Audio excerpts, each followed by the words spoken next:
When shooting in low light, one thing that I know always is a slam dunk is looking for lights behind your subject. This creates an amazing effect if one, you use a long lens, and two, you use a low f-stop. Three, the closer you get to your subject, the bigger those light balls behind your subject are gonna look.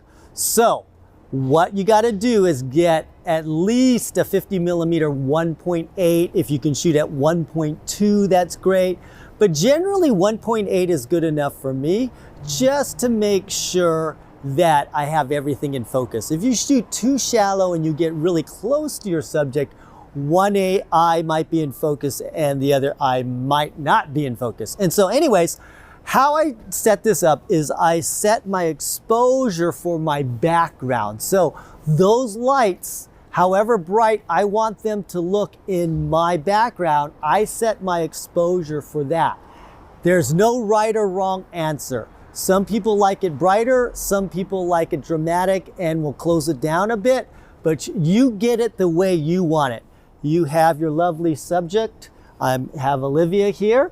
You place her here, and then when you don't have the light, she's gonna look dark like this, okay? Now you're gonna have to add your video light to balance the exposure, right? So generally your exposure on the face and on the body should sort of equal the exposure in the back.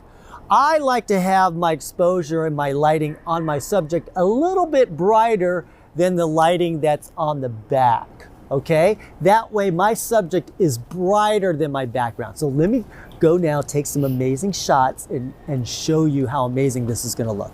All right, so good. Let's have her pose there. And I'm gonna start off waist up, and I'm gonna shoot slightly up so I can get those shots of those lights right behind her. Right here looks good. Awesome.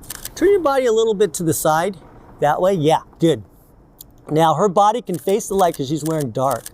And so it's not gonna overexpose or underexpose. So basically, when your subject is wearing dark and the complexion is lighter than what she's wearing, you could have your body and the face towards the light. In this case, if I turn her body away from the light, the clothes will kind of fade into the background.